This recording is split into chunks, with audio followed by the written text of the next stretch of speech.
कालं पंगं लंघयते गिरिं यत्कृपाकृपयं वन्दे श्रीगुरुं दिनतारिणिं परमानन्दमाधवं श्रीचैतन्य ईश्वरम् वाञ्छाकल्पतरुभ्यश्च कृपा सिन्धुभ्य एव च पतितानां पावनेभ्यो वैष्णवेभ्यो नमो नमः।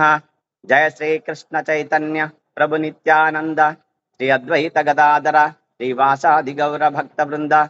हरे कृष्णा कृष्ण कृष्ण हरे हरे हरे राम राम राम हरे हरे। हरे कृष्ణ ఈనాటి ఏ కృష్ణ అందరూ కూర్చోవాలి, అక్కడ నిలబడి అందరూ వచ్చి కూర్చోవాలి ఇక్కడ.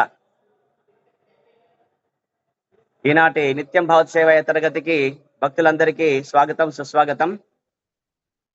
అర్హత లేని నాకు అవకాశం కల్పించిన పరమ గురు పరమ పూజ్య శ్రీ జగపతాకస్వం గురు మహారాజ్ వారికి, వారి గురుదేవులైన పరమ పూజ్య శ్రీ శ్రీల భక్తి అభయాచరణానంద భక్తి వేదాంత స్వామి ప్రభుపాద వారికి, తర్వాత శిక్షాగురువులైన పూజ్య శ్రీ రూపేశ్వర చైతన్య ప్రభు, పూజ్య శ్రీ వైష్ణవ కృప ప్రభు, పూజ్య శ్రీ రఘునందన్ సేవక్ ప్రభు, పూజ్య శ్రీ జయగోవింద్ ప్రభు అందరికీ దండవాద ప్రణామాలు. ఈరోజు శ్రీమద్ భాగవతము నిత్యం భావ సేవయలో శ్రీమద్ భాగవతము షష్ఠ స్కందము 17వ అధ్యాయము ఈరోజు ప్రారంభించాలి. 17వ అధ్యాయం 17వ అధ్యాయము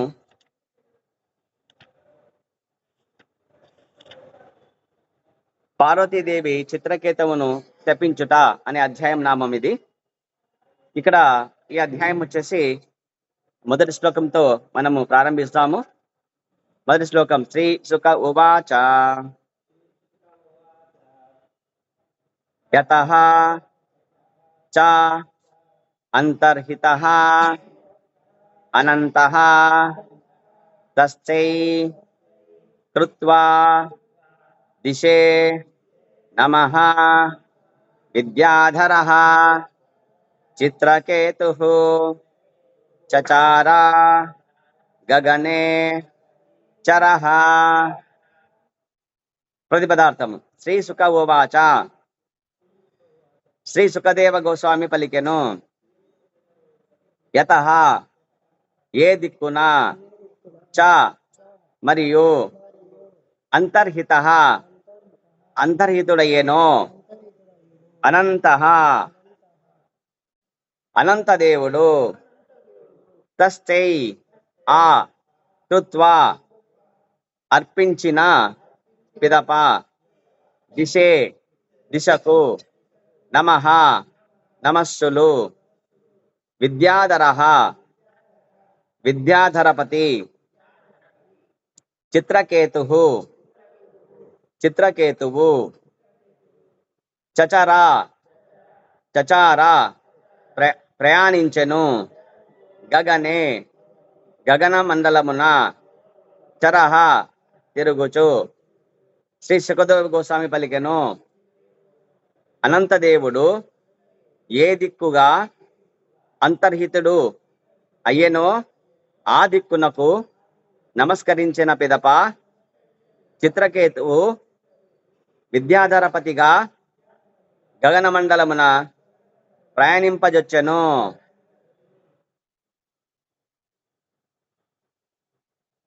ఇక్కడ చిత్రకేతువు మహారాజుకు వచ్చేసి మరి భగవానుడు సంకర్షణుడు అనంతుడు ఆయన భగవానుడు వచ్చేసి సాక్షాత్కరించి మరి ఆయనకు ఉపదేశం చేశారనమాట. ఆ చేసిన పిదప ఎప్పుడైతే అంతర్హితుడు అయిపోయినాడో అనంతదేవుడు ఆ దిక్కునకు నమస్కారం చేసిన తర్వాత ఏమైందంటే గనక ఆయన విద్యాధరపతిగా ఆయన గగన మండలంలో ప్రయాణం సాగించినాడు. అంటే ఏమిటి, ఇప్పుడు మానవులలో తర్వాత స్థాయి ఏంటంటే విద్యాధరపతిగా ఆయనకి అక్కడ ప్రమోషన్ ఇచ్చినారనమాట. ఎవరు? సంకర్షణ భగవానుడు. కాబట్టి ఆ విధంగా వచ్చేసి విమానములో వచ్చేసి ఇక ప్రయాణము ప్రారంభించినాడు. ఋషి ముని గణము చిద్ద చానూర గణము సన్నతించుచుండగా మహాయోగి అయిన చిత్రకేతువు లక్షల కొలది సంవత్సరములు జీవితము అనుభవించెను.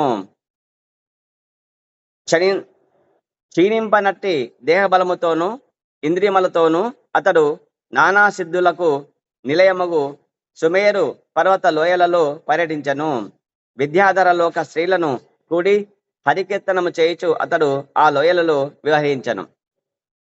ఇక మునిగణములు, తర్వాత సిద్ధాచానురులు, ఇక్కడ ఇతను విద్యాధరులపతిగా వచ్చాడు కాబట్టి వీళ్ళకు సేవించే వాళ్ళు ఎవరంటే గనక వీళ్ళంతా సిద్ధచానురుల గణము వచ్చేసి ఋషి గణము, వీళ్ళంతా వచ్చేసి మరి చిత్రకేతువుకు మళ్ళీ వీళ్ళంతా సేవిస్తున్నారన్నమాట. అంటే ఆయన కూడా ఏం చేస్తున్నాడంటే లక్షలాది సంవత్సరాలు జీవించినాడు. మరి ఆయన దేహము బలంగానే ఉంది, ఇంద్రియాలు అన్ని పటుత్వంగా ఉన్నాయి. అతడు కేవలము ఆధ్యాత్మిక సేవ అంటే భగవంతుడి యొక్క సేవ చేస్తున్నాడు కాబట్టి నానా సిద్ధులకు నిలయమైన ఆ సుమేరు పర్వత లోయలో ఆయన అక్కడ పర్యటిస్తున్నాడు. తర్వాత విద్యాధర లోకం సంబంధించిన స్త్రీలతో మరి హరికీర్తన చేస్తున్నాడు. ఆ విధంగా ఆ లోయలోనే అక్కడ విహరిస్తూ ఉన్నాడు అన్నమాట. కాబట్టి విద్యాధర లోకమునకు చెందిన సౌందర్యవతులకు స్త్రీలచే పరివృత్తుడై యున్నను చిత్రకేతు హరినామ సంకీర్తనను మరిచిపోలేదని గమనించవలెను.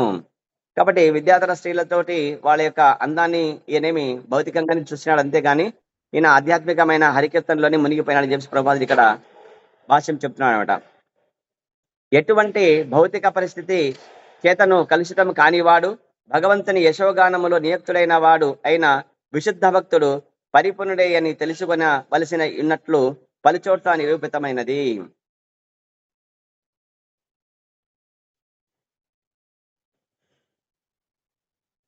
హరే కృష్ణ. ఈ అధ్యాయం వచ్చేసి పార్వతీదేవి చిత్రకేతువును శపించుట అని చెప్పేసి ఉందన్నమాట. అంటే ఇక్కడ ఏం చేస్తున్నాడంటే ఇక భగవానుడితో సంభాషించిన పిదప చిత్రకేతు ఏం చేస్తున్నాడంటే విద్యాధర లోక స్త్రీలతో కూడి తన విమానమున ప్రయాణిస్తూ ఆనందిస్తాడు అనమాట.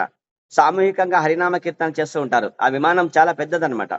కాబట్టి చాలా మంది మరి హరికీర్తన చేయడంలో వాళ్ళు నృత్యము తర్వాత గానం చేస్తూ ఉంటే ఈయన కూడా గానం చేస్తున్నారు. ఆ విధంగా వచ్చేసి ఆ గగన మండలములు విమానంలో తిరుగుతూ ఉన్నాడు అన్నమాట. శ్రీ జగన్నాథ బలదేవ సుభద్రమాయికి ప్రభుపాద్కి. ఆ విధంగా వచ్చేసి గగన మండలములో తిరుగుతూ ఒకనాడు అతడు ఆ రీతిగా సుమేరు పర్వత పొదరిల్లు మీదుగా ప్రయాణించుచుండగా సిద్ధచానుర ఋషిగణముతో పరివృత్తుడైన శివపార్వతులు శివుడు పార్వతీదేవిని ఆలింగనం చేసుకుని ఇండుట కాంచను. ఇక్కడ ఈయన సుమేరు పర్వతము లోయలో ఉన్నాడు కాబట్టి ఎవరు ఈ చిత్రకేతు కదా, విద్యాధరపతిగా అక్కడ ఆయనకి ప్రమోషన్ వచ్చింది, దేహం వచ్చింది కాబట్టి అక్కడ ఆయన మరి హరికీర్తన చేస్తున్నాడు అనమాట. కాబట్టి ఆ విధంగా వచ్చేసి అక్కడ ఆ సుమేరు పర్వత పొదరిల్లు మీదుగా ప్రయాణిస్తూ ఉంటే గనక ఆవల వచ్చేసి మరి శివపార్వతులు ఉన్నారంట. సిద్ధచానుర గణం ఋషిగణములతో పరివృత్తులై ఉన్నారు. శివుడు ఏం చేస్తున్నాడు, పార్వతిని ఆలింగనం చేసుకున్నాడు అనమాట. ఆ సన్నివేశం ఆ దృశ్యం చూసినాడు అనమాట. ఎవరు, ఈ చిత్రకేతు. చూసిన వెంటనే శివుని ఆ పరిస్థితిని గాంచి అతడు బిగ్గరగా నవ్వినాడంట. శివుడు ఏం చేస్తున్నాడు, పార్వతిని ఆలింగనం చేసుకుంటే గట్టిగా బిగ్గరగా నవ్వినాడంట. ఎవరు, చిత్రకేతు. అంటే ఇక్కడ అప్పుడు ఆమెకు పార్వతీదేవి కోపం వచ్చేసింది అనమాట. కోపం వచ్చేసి శపించింది, నీవు రాక్షస జన్మను తీసుకోవాలి అని చెప్పేసి. రాక్షస ప్రవృత్తిని అవలంబించినావు నీవు. మేము ప్రకృతి పరమేశ్వరుడు, పార్వతీ పరమేశ్వరుడు ప్రకృతి తర్వాత పురుష యొక్క అంశలే మేము. కాబట్టి ఈ విధంగా మీరు అపరాధం చేసినారు కాబట్టి నీవు రాక్షసుడిపై జన్మ తీసుకొని చెప్పేస్తుంది అనమాట. అందుకు గాను అతను వృత్తాసురుడిగా రాక్షసుడిగా జన్మ తీసుకుంటాడు ఈ చిత్రకేతు మహారాజే. అయినాను చిత్రకేతు పార్వతీదేవి శాపమునకు భయపడక ఇట్లు పలికాను. ఏం చెప్తాడంటే ప్రతి మానవుడు గత కర్మానుసారము సుఖ దుఃఖములను అనుభవించుచు ఈ భౌతిక జగత్తులో పర్యటించును. అంటే ఈ భౌతిక జగత్తులో నానా లోకాలు ఉన్నాయి, 14 లోకాలు ఉన్నాయి కదా. మరి వాళ్ళ యొక్క కర్మ ఫలాలు బట్టి మనం చెప్పుకున్నాం, మనకు తెలుసు కదా. పుణ్యకర్మలు చేస్తే కనుక ఊర్ధ్వలోకాలు జన్మలు వస్తాయి, దేహాలు వస్తాయి.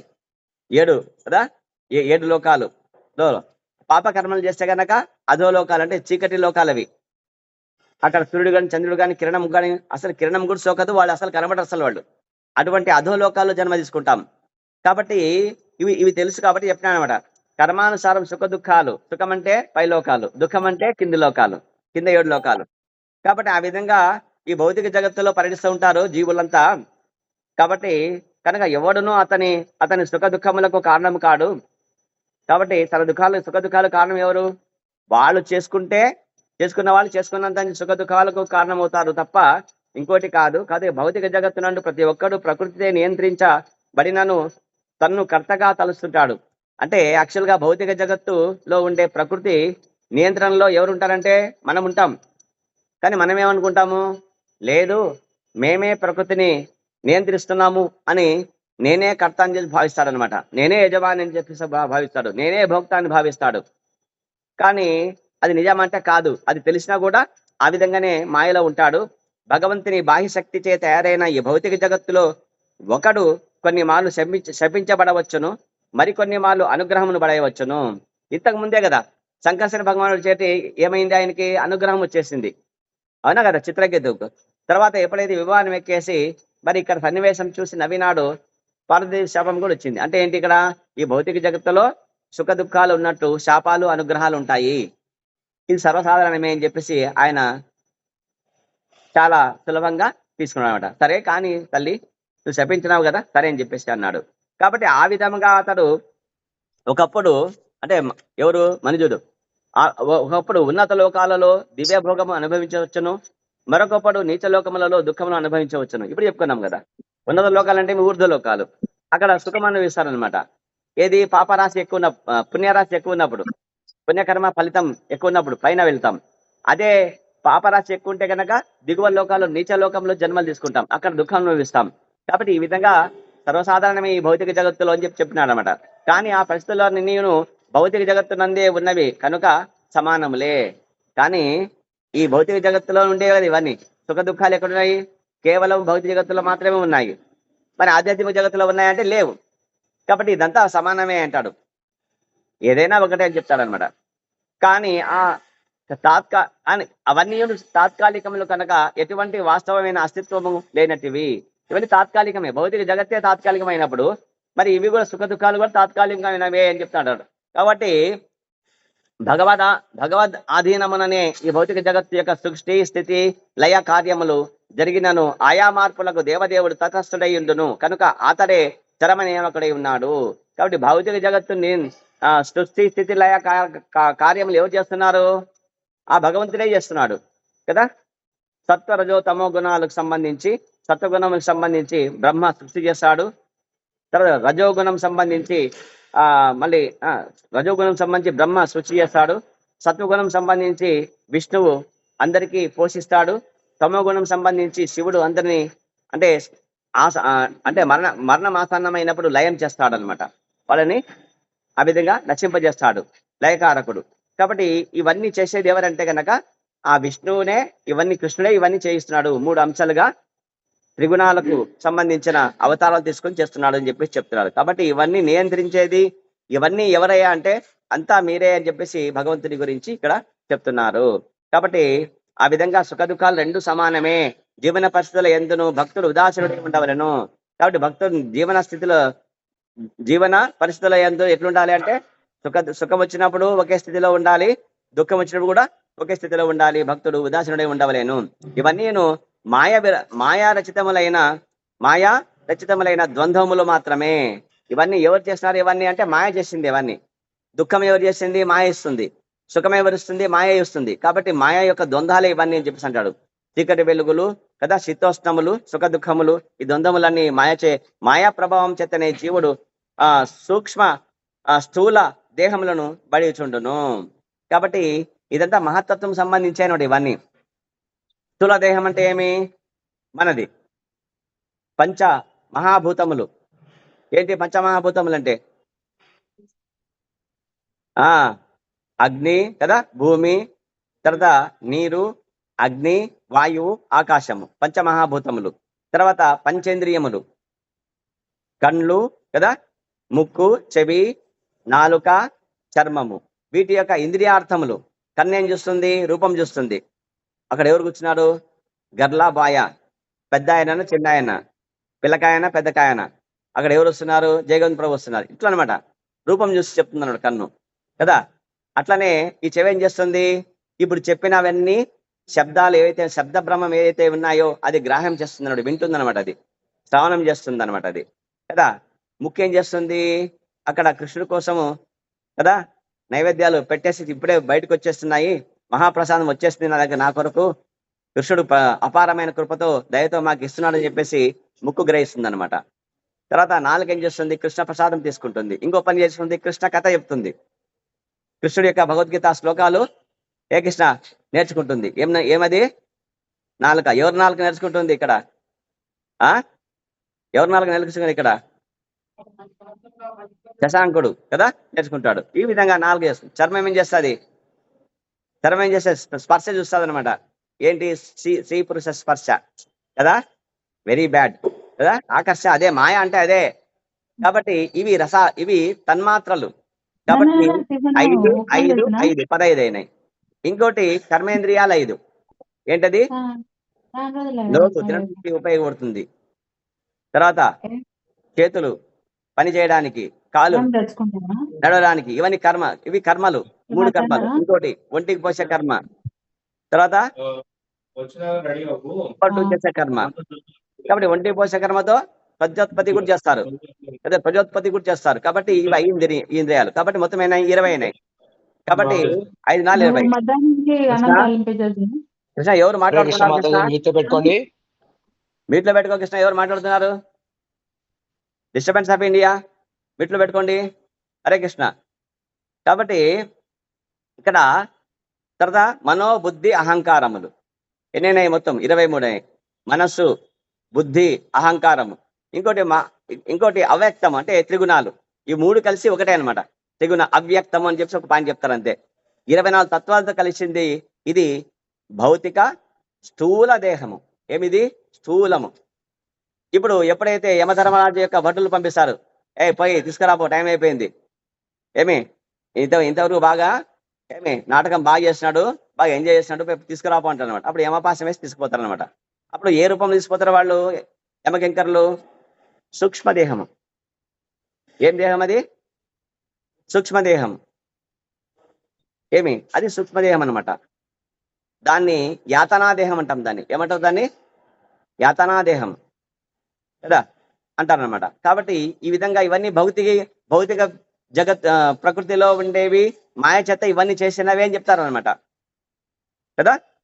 కాబట్టి ఇక్కడ తాను భగవదంశయే అయినప్పటికీ అట్టి మాయాస్థితిలో అతడు దుఃఖములు అనుభవించును. మనమంతా ఎవరికి అంశాలు? మనము భగవదంశాలు మనం కదా. అయినప్పటికీ ఏం చేస్తాము? మాయ చేత మనము ఇక్కడ మాయలో పడినాం కాబట్టి, మాయ యొక్క స్థితిలో ఉన్నాం కాబట్టి దుఃఖాలు అనుభవిస్తున్నాం మనం. నామమాత్రముకు దేవతలు తమ్ము స్వతంత్రులుగా తలచుచు జీవులు భగవదంశలనడి అవగాహనను విస్మరింతురు. కాబట్టి కొంతమంది నామమాత్రపు దేవతలు అంటే విద్యాహంకారం అందరికి ఉంటుంది. మనుషులు కోటైన అహంకారము, విద్యాహంకారం ఉండేదంటే అందరికీ ఉంటుంది అనమాట. 84 లక్షల జీవరాశుల్లో వచ్చేసి 4 లక్షల జీవరాశులు మనుషులు ఉన్నారు కదా. ఆ మనుషులు దేవతలు కూడా ఉన్నారు కాబట్టి వాళ్ళు కూడా మధ్యాహంకారం ఉండేసి మరి జీవులు భగవదంశలనే అవగాహనను విస్మరిస్తాము. మనం కూడా విస్మరిస్తున్నాం. కాబట్టి భగవంతుని యొక్క యశోగానముతో ఈ అధ్యయనము పరిసమాప్తం అవుతుంది అంటున్నాడు. ఇక ఏమైపోయిందంటే ఇక మనకు 2-3 శ్లోకాల గురించి చెప్పుకుంటున్నాం. ఇక్కడ ప్రభుపాదులు చెప్తున్నారన్నమాట. విద్యాధర లోకమునకు చెందిన స్త్రీల యొక్క సౌందర్యవతులైన స్త్రీలచే పరివృత్తుడై ఉన్నప్పటికీ చిత్రకేతు హరినామ సంకీర్తనను మర్చిపోలేదు. అక్కడ ఇంద్రియభోగం యొక్క స్థితి దాటిపోయినాడు ఆయన కదా. భక్తి యోగంలో ఉన్నాడు కాబట్టి వాళ్ళతో కీర్తన చేస్తున్నాడు బాగా. కాబట్టి ఎటువంటి భౌతిక పరిస్థితి చేతను కలుషితం కాని వాడై భగవంతుని యశోగానములో నియుక్తుడైన వాడిని మరి ఏమన్నారంటే విశుద్ధ భక్తుడు అన్నాడు. అట్టివారే పరిపూర్ణుడు అని కూడా అన్నారు. కాబట్టి ఇది తెలుసు కాబట్టి ఈ విధంగా ఇక్కడ నిరూపించబడినాడు ఈ చిత్రకేతు మహారాజు ఇక్కడ అని చెప్పేసి అన్నాడు. విద్యాధరపతిగా వచ్చి ఈ విధంగా వచ్చాడు అని చెప్పేసి. ఇక 4-5 శ్లోకాలు. ఒకనాడు అతడు విష్ణు భగవానుడు వసగిన దేదీప్యమానముగ విమానము నందు గగన మండలమున చరించుచు సిద్ధచారణలతో పరివృత్తుడై ఉన్న శివుని గాంచెను. చూడండి ఇక్కడ చెప్తున్నాడు, మునిజనులు ఆసీనులై ఉన్న ఆ సభలో శివుడు తన అంకముపై కూర్చొని ఉన్న పార్వతీదేవిని ఆలింగనం చేసుకొని ఉండెను. అంతటా చిత్రకేతు బిగ్గరగా నవ్వుచు పార్వతీదేవికి వినబడినట్లుగా ఇట్లు పలికెను. చూడండి ఇక్కడ ఇక్కడ ఎవరు ఆ విమానం ఇచ్చారు చెప్పండి? సంకర్షణ భగవానుడు. అంటే ఎవరు? విష్ణు భగవానుడే. ఆ సంకర్షణ భగవాన్ని మనం ఏమంటాము? మహావిష్ణువు అంటాం కదా. కాబట్టి ఆ విష్ణు భగవానుడు వసిగిన దేదీపమైన విమానము అందు గగన మండలమున చరించుచు సిద్ధచానురులతో పరివృష్టుడై ఉన్న శివుని గాంచినాడు కదా. ఆ సుమేరు పర్వతం ఆవల వచ్చేసి ఎప్పుడైతే వెళ్ళినాడు, లోయల నుంచి బయటకు వచ్చేసి అవతల వెళ్ళినాడో అక్కడ శివపార్వతులు ఎవరితో ఉన్నారు? సిద్ధులు, చానురులు, తర్వాత మునులతోటి పరివేష్టితులై ఉన్నారంట అక్కడ. ఆ ముని జనులో మధ్యలో వచ్చేసి అక్కడ ఆసీనులై ఉన్నారు శివపార్వతులు. ఆ సభలో వచ్చేసి పార్వతీదేవి వచ్చేసి శివుడి యొక్క అంకము పైన తొడపైన కూర్చొనింది అనమాట. అట్టి తొడపైన కూర్చున్నట్టు ఆ పార్వతీదేవిని శివుడు ఆలింగనం చూశాడనమాట. ఆలింగనం చేసుకునేది చూసి బిగ్గరగా నవ్వి పార్వతీదేవితో వినబడినట్లుగా ఇట్లు చెప్పాను. పార్వతీదేవి వినేటట్లు గట్టిగా ఇట్లు చెప్తున్నాడంట. ఇక భాష్యం ప్రభుపాద్ చెప్తున్నాడు. భావం భాష్యం తెలిపిన భక్తి వేదాంత స్వామి శ్రీల ప్రభుపాద్కి ఈ సందర్భమున శ్రీల విశ్వనాథ చక్రవర్తి ఠాకూరుడు ఇట్లు పలికిరి. భక్తిం భూతిం హరిర్దత్వే స్వవిష్టేఛానుభూతయే దేవ్యాః శాపనే చాపేన రుత్రత్వం నీత్వాతం సాంత్వికే అనయాద్. అంటే వీలైనంత తొందరగా చిత్రకేతువును వైకుంఠమునకు కొనిపోవాలనండి భగవానుడు కోరి ఉండెను. ఇక్కడ భక్తుడు వెంటనే ఇప్పుడు ఆయన చెప్పాడు అనమాట. ఎవరు? శంకర భగవానుడు చెప్పాడు, నీవు ఈ మంత్రాన్ని పఠించు, ఈ విధంగా హరినామ జపం చెయ్యి, హరే కృష్ణ కృష్ణ కృష్ణ హరే హరే, హరే రామ రామ రామ హరే హరే అని చెప్పేసి ఈ మంత్రాన్ని నువ్వు ఎప్పుడైతే ఉపాసిస్తావో, మరి జపిస్తావు, హరినామాన్ని జపిస్తావో నీవు వైకుంఠానికి వెళుతావని చెప్పినాడు. కాబట్టి భగవంతుడికి తొందరగా వైకుంఠాన్ని తీసుకుని పోవాలని ఉంది, ఆ కోరిక అయితే ఉంది. మరి ఆ విధంగా చిత్రకేతువునకు విమానం కూడా ఇచ్చాడు వెళ్ళడానికి.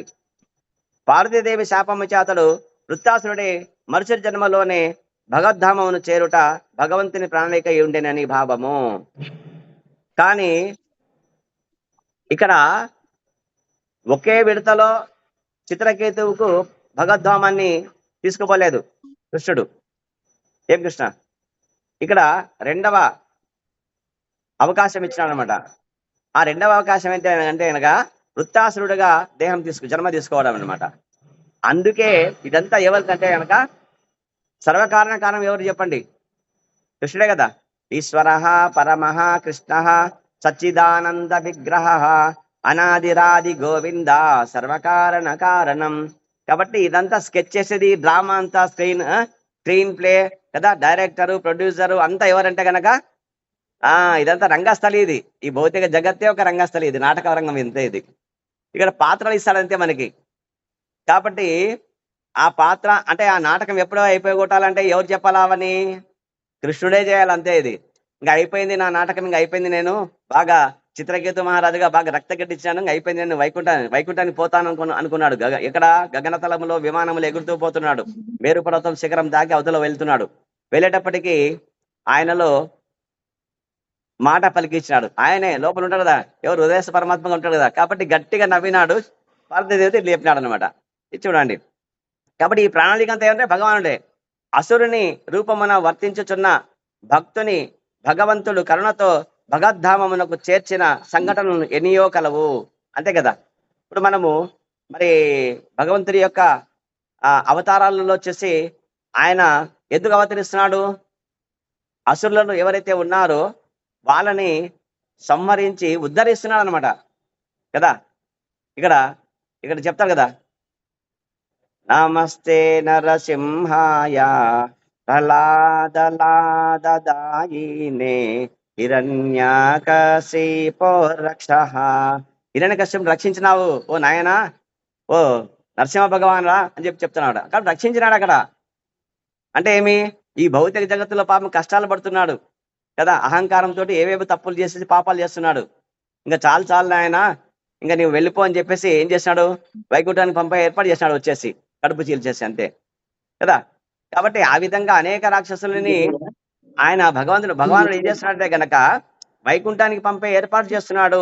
ఇటువంటి సంఘటనలు ఎన్నో ఉన్నాయి. ఇదే భగవంతుడి కరుణ అంటే, భగవద్ధాన్ని చేర్చే మార్గం ఇదే అన్నాడు అనమాట. కాబట్టి పార్వతీదేవిని శివుడు ఆలింగనము చేసుకునుట భార్యాభర్తల సంబంధములో సహజమైనదే కదా కదా. వాళ్ళైతే భార్యాభర్తలు, ఇది భౌతిక జగత్తు. కాబట్టి భార్యని భర్త ఆలింగనం చేసుకోవడం అనేది సహజమే. దానిలో అసాధారణమైన విషయం ఏమీను లేదు. అయినను శివుని ఆ స్థితిలో గాంచి చిత్రకేతు బిగ్గరగా నవ్వెను. అది అతడు చేయవలసిన పని కాదు. ఎందుకు నవ్వొచ్చింది ఆయనకు, నవ్వినాడు. శివుడు ఏంది ఇట్లా అంతమంది ఉండగా ఋషిగణము మధ్యలో మరి తన భార్య అయినప్పుడు ఆయన కూడా ఎందుకు ఆలింగనం చేసుకున్నాడు అని చెప్పి నవ్వినాడు అంతే. అందువలన అతడు శాపమునకు గురి అయి దానిచే భగవద్ధామనకు విడలేదు. ఇంకా మధ్యలో ఇంక అయిపోయింది, బ్రేక్ పడింది అంతే. అందుకే చాలా జాగ్రత్తగా ఉండాలా. విమానం ఇచ్చినాక కృష్ణుడు మనకి భగవద్ధామానికి వెళ్ళేటప్పుడు మనము ఏది చూడకూడదు అనమాట. దేని గురించి మనం పట్టించుకోకూడదు. డైరెక్ట్ గా హరే కృష్ణ హరే కృష్ణ హరే కృష్ణ కృష్ణ కృష్ణ హరే రామ రామ రామ రామ హరే, కళ్ళు మూసుకుంటూ వెళ్ళిపోవాలి అంతే. అందరికి దర్శనం ఉంది, ఎవరు కనబడితే దండం పెట్టాలి, వెళ్ళిపోవాలి అంతే. ఎవరితో ఏం మాట్లాడకూడదు. లేకుంటే మళ్ళీ దింపేస్తాడు, విమానం దిగు వెళ్ళు అంటారు అనమాట. కాబట్టి ఈ విధంగా శ్రీ జగన్నాథ బలదేవ్ సుభద్రమాయికి జై, శ్రీల ప్రపాత్కి జై. ఇంకా చిత్రకేతు వాచ చెప్తున్నాడు. చిత్రకేతు పలికేను, లోక గురువగు శివుడు ఎల్లా శరీరధారులలో పరమశ్రేష్ఠుడు, ధర్మ ప్రబోధకుడు. అయినను అతడు మునిజనులు ఆశీనులైయున్న సభలో పార్వతీదేవిని ఆలింగనం చేసుకొని ఉండుట ఎంతటి ఆశ్చర్యకరము అని చెప్పినాడంట. ఏం కృష్ణ ఏమన్నాడు, లోక గురువు ఎవరంటే ఎవరు, శివుడు కదా. జ్ఞానానందమయం దేవం నిర్మలం స్ఫటికాకృతిం ఆధారం సర్వ విద్యానం హయగ్రీవం ఉపాస్మహ అన్నట్టు కూడా శివుడి కూడా ఇటు ఉంటుందన్నమాట. ఏమి అతను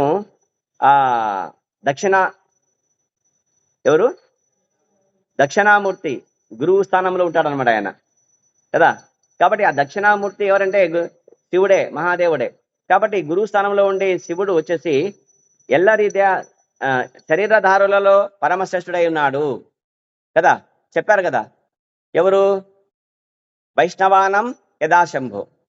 వైష్ణవులలో వైష్ణవుడు ఎవరంటే కనుక ఆయన ధర్మ ప్రబోధకుడు కూడా గురువుగా. కాబట్టి అటువంటి వారైన ఈయన మునిజనుల ఆశీనులై ఉన్న సభలో వచ్చేసి మరి పార్వతీదేవిని ఆలింగనం చేసుకోవడం ఎంతటి ఆశ్చర్యము అని చెప్పినాడంట. ఇంక చూడండి, జటాధారి యగు శివుడు నిక్కముగా గొప్ప తపోనిష్టలు కలిగిన వాడు. బ్రహ్మవాదుల సభకు అతడు అధిపతి. అయినను సాధు పురుషుల సన్నిధిలో అతడు భార్యను అంకముపై కూర్చుండబెట్టుకొని సిగ్గులేని సామాన్య మానవుని చందమున ఆమెను ఆలింగనము చేసుకొని ఉన్నాడు అని చెప్పినాడంట. ఇదంతా ఎక్స్ట్రా చేసినాడు. ఇక్కడ ఏం చేసినాడు, అతి చేసినాడు అనమాట కదా. అతి సర్వత్ర వర్జ్యతే అని చెప్పినట్టు పాపం ఇక్కడ అతి చేసినాడు. ఇక భాష్యం చెప్తున్నాడు ప్రభుపాదులు, పరమశివుని మహోన్నత స్థానమును చిత్రకేతువు గుర్తించి ఉండెను. కనుకనే శివుడు సామాన్య మానవుని వలె వర్తించుట ఎంత ఆశ్చర్యకరమని అతడు పలికెను.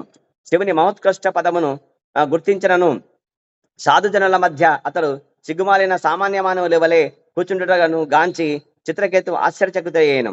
అతడు శివుని విమర్శించినను దక్షిణి వలె అవమానింపబడలేదని శ్రీల విశ్వనాథ చక్రవర్తి ఠాగూరుల వారు అభిప్రాయపడిరి. దక్షుడు శివుని అల్పునిగా భావించి ఉండెను. కాని చిత్రకేతువు శివుడు ఆ రీతిగా వర్తించుట పట్ల ఆశ్చర్యమును వెలిబిచ్చెను. కానీ ఇక్కడ దక్షుడికి మరి ఈ చిత్రకేతువుకి పోలిక చెప్తున్నాడు, ప్రభుపాదులు చెప్తున్నారు. దక్షుడైతే కూతుర్నేమి ఇచ్చినాడు కానీ, సతీదేవికి ఇచ్చినాడు కానీ కదా. కానీ అల్లుడని చెప్పేసి కొద్దిగా మరి ప్రేమ లేకుండా తక్కువ చేసి మాట్లాడినాడు అనమాట. చాలా తక్కువ చేసి మాట్లాడినాడు. కానీ ఇక్కడ చిత్రకేతువు ఏమని తక్కువ చేసినట్టే ఏం లేదు. అక్కడ ఆయన లోక గురువు అని చెప్పినాడు. అంటే ఆయన తక్కువ చేసినాడు. ఇక్కడ చిత్రకేతు చేయలేదనమాట. అంటే శివుడి యొక్క స్థానం ఏదో గుర్తించినాడు ఆయన. కాబట్టి ఆయన పట్లేమి ఆ, పెద్ద అపరాధం ఏం చేయలేదు అని చెప్పి అంటున్నాడు ప్రభుపాదులకు. కాబట్టి కాబట్టి సాధు పురుషుల సన్నిధిలో వచ్చేసి భార్యను అంకము పైన అంటే తొడపైన కూర్చోబెట్టుకొని మరి ఆలింగనం చేసుకోవడం అనేది ఇది ఎంతైనా ఆశ్చర్యకరం కదా. ఇతను గురువు కదా, ఇతను మరి ఆ బ్రహ్మవాదుల యొక్క సభ. బ్రహ్మవాదులు అంటే ఎవరు? మునులు, గనులు కదా, సిద్ధులు, చానురులు, యక్షులు, వీళ్ళంతా వీళ్ళ గణానికి తన అధిపతి అన్నాడు. యక్షులకు ఆయన అధిపతి, గురువు వాళ్ళకు. కాబట్టి ఆ విధంగా ఉండే ఈ శివుడు ఎందుకు ఈ విధంగా మరి ఇక్కడ చేసినారని చెప్పేసి ఆయనకి కొద్దిగా సందేహం కలిగిందనమాట. కాబట్టి సామాన్యబద్ధ జీవులు కూడా తమ భార్యలను ఏకాంతముననే ఆలింగనము చేసుకొని వారి పొందు అనుభవించరు. మనం సామాన్యంగా వచ్చేసి మనం ఎక్కడైనా సరే బజార్లో నా పెళ్ళామని చెప్పేసి మరి కౌలించుకోవడం, ముద్దు పెట్టుకోవడం చేస్తే బాగుంటుంది చెప్పండి కదా. అందులో భౌతిక జనాలు, అక్కడైతే మునుల వాళ్ళంతా వాళ్ళకేం ఉండదు, కోరికలు ఏమి ఉండవు కాబట్టి సరిపోతుంది. అర్థమైందా? అదే ఇక భౌతిక జనాలు చూస్తుండగా చేస్తే వాళ్ళు కూడా వస్తారనమాట. మేము కూడా కౌలిగించుకుంటాం, పక్క జరుగు అంటారు అనమాట. బలవంతుడైతే వాడు తంతాడు వాళ్ళని. కాబట్టి ఇవి చేయకూడదని చెప్పేస్తాను అనమాట. కాబట్టి సామాన్య జనులు అందుకే వాళ్ళ ఇంట్లో వాళ్ళు కదా కొద్దిగా ఎవరు లేని స్థలములో వచ్చేసి వాళ్ళు ఆ విధంగా భార్యాభర్తలు కలుస్తారని చెప్పేసి ఇక్కడ అంటే భార్యాభర్తలు ఇద్దరు కలిసి ఉంటారని చెప్పేసి ఇక్కడ చెప్తున్నారు. అట్టియడ మహాదేవుడు గొప్ప తపస్వి అయినను సాధు పురుషుల సభలో బాహాటంగా భార్యను ఆలింగనము చేసుకున్నట ఎంత ఆశ్చర్యకరం అని చెప్పేసి ఆ విధంగా చెప్పాడు. అంతేకాని అది పెద్ద దోషం కాదు. కాకపోతే ఇక్కడ చెప్తున్నారు, భాషలో ప్రభుపాదులు చెప్తున్నారు, మహావ్రత ధరహ అను పదము ఎన్నడును పతనము చెందని బ్రహ్మచారిని సూచించును. కాబట్టి ఆయన మహాదేవుడు చేసి బ్రహ్మచారి అంటాడా, మహావ్రత ధరహ అంట ఆయన. అంటే శివుడు శ్రేష్ఠులకు యోగులలో జమ కట్టబడినను సాధు పురుషుల సన్నిధిలో భార్యను ఆలింగనం చేసుకునేను కదా అని చెప్పేసి ఒక చిన్న సందేహం, ఆశ్చర్యం ఆయనకి మనసులో కలిగింది. శివుడు అటువంటి పరిస్థితి చేతను ప్రభావితుడు కానట్టి మహానీయుడని చిత్రకేతు కొనియాడాను. కానీ అటువంటి పరిస్థితులు కూడా ఆయనకేం పెద్దగా ప్రభావితం కాడు ఆయన అని చెప్పేసి అని కూడా మనసులో ఆయన ఆ విధంగా చిత్రకేతు కూడా శివుడిని కొనియాడినాడు అక్కడ.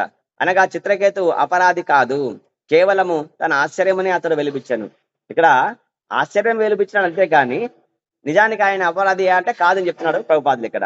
కాబట్టి ఇక శ్రీ సుఖ ఉవాచ, శ్రీ సుఖదేవ గోస్వామి పలికను, రాజా పరమశక్తివంతుడును అగాధమగు జ్ఞానము కలవాడును అగు శివుడు చిత్రకేతు మాటలను వినంతట మందహాసం చేసి మౌనం వహించను.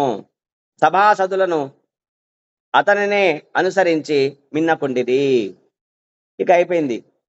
ఎప్పుడైతే చిత్రకేతు ఆ విధంగా ఆశ్చర్యంగా నవ్వి ఆ మాట అన్నా కూడా నాకు ఆశ్చర్యంగా కలుగుతుంది, మహాదేవా మీరు ఈ విధంగా ఆలింగనం చేసుకోవడము, తొడపైన కూర్చోబెట్టుకోవడము అనేది ఏమిటా ఆశ్చర్యము అని చెప్పేసి అనుకున్నాడు. కాబట్టి ఇక్కడ పరమశివుడు కూడా ఆయనకు అంత జ్ఞానం తెలుసు, పరమశక్తివంతుడు, అగాధమైన జ్ఞానం కలవాడు. కాబట్టి చిత్రకేతు మాట వరకు ఆయన మందహాసం చేసినాడు, చిన్నగా నవ్వి కూర్చున్నాడు అంతే, ఏం మాట్లాడలేదు. మరి సభలో ఉండే గొప్ప గొప్ప ఋషులు కదా, సభాసదులు ఉన్నారు కదా, సిద్ధతానులంతా ఉన్నారు కదా, వాళ్ళు కూడా ఎవరేం పల్లెత్తి మాట మాట్లాడలేదు, వాళ్ళు కూడా మౌనంగానే ఉన్నారనమాట. ఇక భాష్యం చెప్తున్నాడు, ఎవరు ప్రభుపాదులు చెప్తున్నారు, చిత్రకేతువు శివుని విమర్శించడంలోని ప్రయోజనము రహస్యమైనది, సామాన్యులకు అంతుబట్టనిది అయినను శ్రీల విశ్వనాథ చక్రవర్తి ఠాగూరులో కొన్ని అభిప్రాయములను ఇట్లు వెలుబుచ్చి ఉండేది. ఇక చిత్రకేతువు యొక్క మరి శివుని విమర్శించడం అనేది ఒక ప్రయోజనం ఉంది అనమాట. ఏంటి ఆ ప్రయోజనం అంటే, ఈ చిత్రకేతువు మొదటి విడతలో వైకుంఠానికి పోవడానికి వీల్లేదనమాట. ఇక్కడ కృష్ణుడు స్కెచ్ చేసినాడు, సర్వకారణం ఆయన కావాలా. కాబట్టి రెండో విడతలో ఎప్పుడు వృత్తాసురుడిగా రాక్షస జన్మ తీసుకున్నాక ఇంద్రుడు వజ్రాయుధంతో ఆయన కంఠాన్ని తీసేసినాక అప్పుడు పోవాలనుందన. కాబట్టి ఇదంతా నాటకములో ఒక భాగం కాబట్టి ఆ విధంగా ఈయనేం మాట్లాడలేదు, ఎవరు మాట్లాడాలో వాళ్ళు మాట్లాడినారు అనమాట ఇక్కడ. అందుకే చెప్తున్నాడు. కాబట్టి విశ్వనాథ చక్రవర్తి ఠాగూరుడు ఇక్కడ చెప్తున్నాడు ఏం చెప్తాడంటే, మహాఘన వైష్ణవుడు, పరమశక్తివంతులైన దేవతలలో ఒకడైన శివుడు తాను కోరినదల్లా చేయగలడు. బాహ్యమునకు అతడు సామాన్య మానవుని నడవడికనే ప్రదర్శించినను, మర్యాదను పాటింపకపోయినను ఆ చర్యలు అతని మహోన్నత స్థితిని దిగదార్చవు. ఇక్కడ చెప్తున్నాడు విశ్వ చక్రవర్తి చెప్తున్నారు, ఠాగూరులు చెప్తున్నారు. ఏం చెప్తున్నారంటే గనక పరమశివుడు వచ్చేసి మహాఘన వైష్ణవుడు కదా, పరమ వైష్ణవుడు ఆయన, మహాఘన వైష్ణవుడు ఆయన. అంటే ఆయన కంటే వైష్ణవుడు అంటే పరమ వైష్ణవుడు ఎవరు ఉన్నారంటే ఎవరు లేరు ఈ భౌతిక జగత్తులో, శివుడే కదా. వైష్ణవానం యథా శంభో అని చెప్పారు కదా ఆచార్యులు. కాబట్టి ఆ విధంగా పరమశక్తివంతులు దేవతలలో. కాబట్టి అందరికంటే శక్తివంతుడు ఎవరు దేవతలలో అంటే కనుక శివుడే. ఆయన కంటే శక్తివంతులు దేవతల్లో 33 కోట్ల దేవి దేవతల్లో శక్తివంతులు ఎవరు లేరు. బ్రహ్మ కూడా అంత శక్తి లేదు తండ్రి అయినప్పటికీ. కాబట్టి శివుడే శక్తివంతుడు. బ్రహ్మదేవుడు శివుడికి తండ్రి అయినప్పటికీ ఆయన కూడా అంత శక్తి లేదని చెప్పి చెప్తారు అన్నమాట ఇక్కడ. కాబట్టి శివుడు తాను కోరినదెల్లా చేయగలడు. కాబట్టి అంత శక్తిమంతుడు. కాబట్టి ఆయన కోరినదెల్లా చేసుకోవచ్చున ఆయనకి స్వేచ్ఛ ఉంది, స్వతంత్రం ఉంది.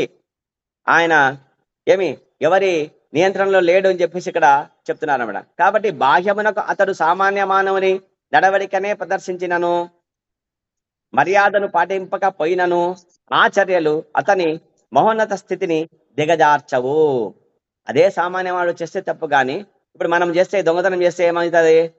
వెంటనే పోలీసులు వచ్చేసి జైల్లో పడేస్తారు. అదే కృష్ణుడు దొంగతనం చేస్తే ఏమవుతుంది?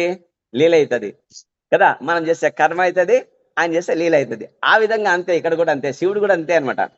కాబట్టి శివుడు తన భార్యను పార్వతీదేవిని అంకం పైన కూర్చుండబెట్టి ఆలింగనం చేసుకున్నప్పటికీ అతను సామాన్య మాడు లాంటి వాడు కాదు. కాబట్టి ఇప్పుడు మనమైతే సామాన్య మనం చెప్పాం కదా, మనమైతే ఏం చెప్పినా ఇప్పుడు నేను బజార్లో వచ్చేసి భార్య అయినప్పటికీ కదా కౌలించుకోవడం తప్పు.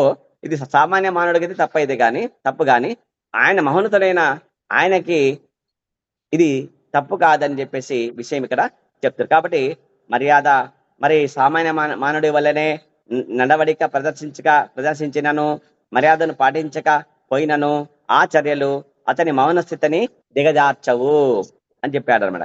కానీ వచ్చిన చిక్కేమనగా సామాన్యుడు శివుని వ్యవహారమును గాంచి దానిని అనుసరించని అవకాశం ఉన్నది. కాబట్టి భగవద్గీతలో 3వ అధ్యాయం 27 శ్లోకం యద్యద్యాచరతి శ్రేష్ఠ తత్తద్దేవేతరో జనాః సయత్ ప్రమాణం కురుతే లోకస్తదనువర్తతే. లోకాన్ని దాన్ని అనుసరిస్తుందంట. అంటే ఎవరైతే మహనీయులు ఎట్టి కార్యం చేస్తారో అట్టి కార్యము చేయడానికి లోకము అనుసరిస్తుంది కదా అని చెప్తారు. కాబట్టి మహనీయుడు వ్యక్తి ఎట్టి కార్యములను చేయను దానిని సామాన్య జనులు అనుసరించరు. తన ఆదర్శప్రాయమైన కర్మ ద్వారా దేనిని అతడు ప్రమాణముగా నిర్ణయించును దానినే లోకమంతయు అనుసరించును. కాబట్టి ఆ విధంగా సామాన్య జనులు ఏం చేస్తారంటే మహనీయులు చేసే యొక్క కార్యాలని అనుసరిస్తారు, మహనీయుల యొక్క అడుగుజాడల్లో నడుస్తారు. కాబట్టి సామాన్య మానవుడు కూడా శివుని విమర్శించే అవకాశం ఉన్నది. అందుకే ఆయన ఆశ్చర్యంగా వ్యక్తపరిచినాడు.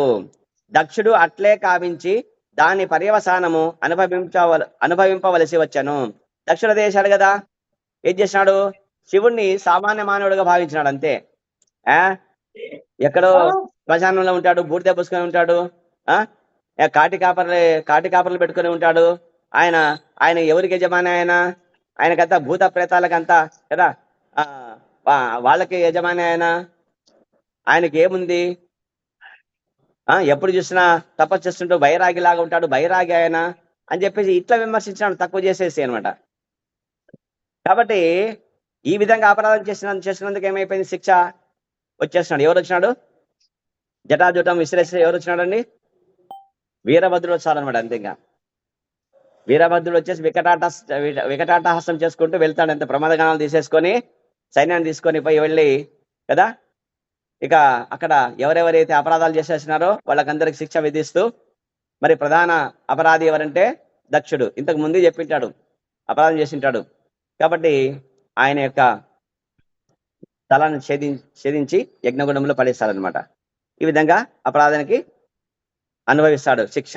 శివుడు తన అట్టి బాహ్య ప్రవర్తనను విరమించినచో ఇతరులు అతనిని విమర్శించడం నుండి బయటపడి అపరాధములు కాకుందురని చిత్రకేతు అభిప్రాయపడను అంతే అన్నమాట. కాబట్టి ఆ విధంగా మరి మహనీయులు యద్యదాతరిష్టేష్ట తత్రదేవో తరో జనాః సయత్ ప్రమాణం కురుతే లోక తదనువర్తతే అని చెప్పేసి భగవద్గీతలో కృష్ణుడు చెప్పినట్టు వచ్చేసి ఆదర్శప్రాయంగా ఉండాలి మనమంతా.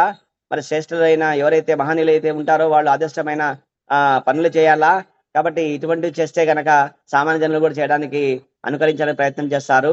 దానివల్ల వాళ్ళకి నష్టం కలుగుతుంది అనే అభిప్రాయంతో ఆయన ఉన్నాడు తప్ప మరి దక్షుడి మాదిరిగా అపరాధం చేయలేదు ఈయన అని చెప్పాడు. కాబట్టి దేవదేవుడవు విష్ణు ఒక్కడే పరిపూర్ణుడనియు శివునితో సహా ఇతర దేవతలందరూ అనుచిత కార్యములకు పాల్పడుదురనియు ఎవరైనా తలచినచో అపరాధములే అపరాధులే ఎగుదురు అంటారన్నమాట. కాబట్టి దేవదేవుడు విష్ణు ఒక్కడే పరిపూర్ణుడని లేదా శివుడితో సహా ఇతర దేవతలందరూ అనుచిత కార్యములకు పాల్పడుదురనియు ఎవరైనా తలచినచో అపరాధులే ఎగుదురు. కాబట్టి ఇక్కడ భగవంతుడు కృష్ణుడు ఒకటే లీలలు కృష్ణుడు చేసినవన్నీ దొంగతనం కావచ్చు, ఏమైనా కావచ్చు కదా, అవన్నీ లీలలు అనుకోవడము. తర్వాత ఇతర దేవతలు అంటే శివుడితో మొదలుకొని మనమంతా వచ్చేసి మొత్తం అంతా అందరూ సామాన్య జనుల వరకు ఎవరైతే ఉన్నారో వాళ్ళందరూ చేసేవన్నీ అవన్నీ అపరాధములు అని చెప్పేసి అనుకుంటే గనక మనం ఏమవుతాము, అవన్నీ వాళ్ళు చేసేవన్నీ తప్పు అని చెప్పేసి అనుకుంటే గనక మనం కూడా అపరాధం చేసిన వాళ్ళు అవుతాము అని చెప్పేసి ఇక్కడ చెప్తున్నాడు, ప్రభుపాదులు చెప్తున్నాడు. కాబట్టి ఈ విషయములన్నింటినీ గమనించి చిత్రకేతు శివుని వ్యవహారం పట్ల కొంత కటువుగా వర్తించాను. కాబట్టి ఇక్కడ అగాధ జ్ఞానం కలిగిన శివుడు చిత్రకేతువు యొక్క ఉద్దేశం తెలుసుకొని ఉన్నందునే ఎంత మాత్రం క్రోధం వహించలేదు. కాబట్టి ఆయన లోతుగా చూస్తున్నాడు అనమాట. ఎవరు? శివుడు, మహాదేవుడు. ఆయన లోతైన జ్ఞానం కలిగి ఉంది కాబట్టి ఆయన లోతుగా ఆలోచించినాడు. కాబట్టి ఆయన ఆశ్చర్యం వ్యక్తపరిచాడు. ఆయన అపరాధి కాదు కాబట్టి ఆయన శపం ఇవ్వకూడదని చెప్పేసి ఆయన మిన్నకున్నాడు శివుడు అనమాట. పైగా అతడు నవ్వి ఊరుకొనేను. కాబట్టి శివుడు ఏం చేసినాడు, జస్ట్ ఆ మాట అన్నా కూడా ఆయన బిగ్గరగా నవ్వినా కూడా మరి ఆయన శివుడు ఏం చేసినాడు, చిన్నగా నవ్వేసి మౌనంగా ఉన్నాడు. శివుని చుట్టి ఉన్నట్టి సభాసదులు కూడా చిత్రకేతు యొక్క ఉద్దేశం ఎరుగగలిగిరి. మరి శివుడి దగ్గర ఎవరున్నారు? సిద్ధచారుల గణం ఉంది కదా, ఋషులు మహర్షులంతా ఉన్నారు కదా, వీళ్ళంతా కూడా చిత్రకేతు యొక్క అభిమతం ఏమో తెలుసుకున్నారు, వాళ్ళకి అర్థమైపోయింది. కాబట్టి వాళ్ళు కూడా చాలా నిశ్శబ్దంగా మిన్నకున్నారు, ఏం చేయలేదు. కానీ ఎరిగినారు కాబట్టి ఆ ఉద్దేశం తెలుసు కాబట్టి వాళ్ళు కూడా సైలెంట్ గా ఉన్నారు. అందువలన శివుని అనుసరించు వారు ఎటువంటి అసమ్మతిని ప్రకటించలేదు. కాబట్టి శివుని వాళ్ళు అనుసరించారు. శివుడే ఏం చెప్పలేదు, మేమెందుకు చెప్పాలని చెప్పేసి నిశ్శబ్దంగా ఉన్నారనమాట వీళ్ళంతా శివుడి యొక్క సభాసదులు. పైగా తమ ప్రభువు వలె వారును మిన్నకుండిరి.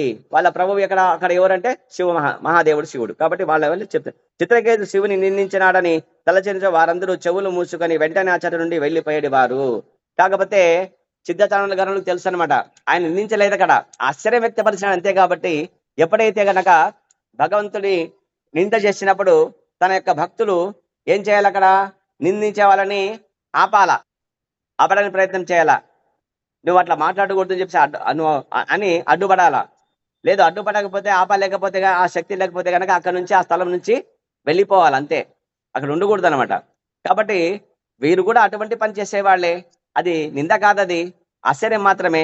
కాబట్టి శివుడిని వాళ్ళు నిందించలేదు. కాబట్టి ఒకవేళ శివుడిని గనక చిత్రకేతు నిందించి ఉన్నట్టయితే గనక ఎవరిలాగా, దక్షుడి మాదిరిగా, అప్పుడు అక్కడ ఉండే సిద్ధచారుల గణంలో అక్కడ నుంచి వెళ్ళిపోయే వాళ్ళనమాట, నిష్క్రమించేవాళ్ళు ఆ ప్రాంతం నుంచి.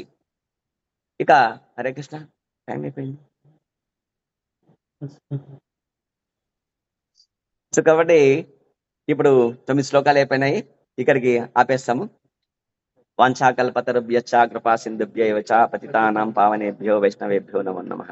అనంతకోటి వైష్ణవ వృద్ధికి, నామాచార్య హరిదాస్ ఠాకూర్ కి, శ్రీల ప్రభుపాద్ కి, శ్రీల గురుదేవ్ కి, ఇతాయి గౌర్ ప్రేమానందే. హరి హరి బోల్. హరే కృష్ణ. ధన్యవాదాలు ప్రభు. ధన్యవాదాలు.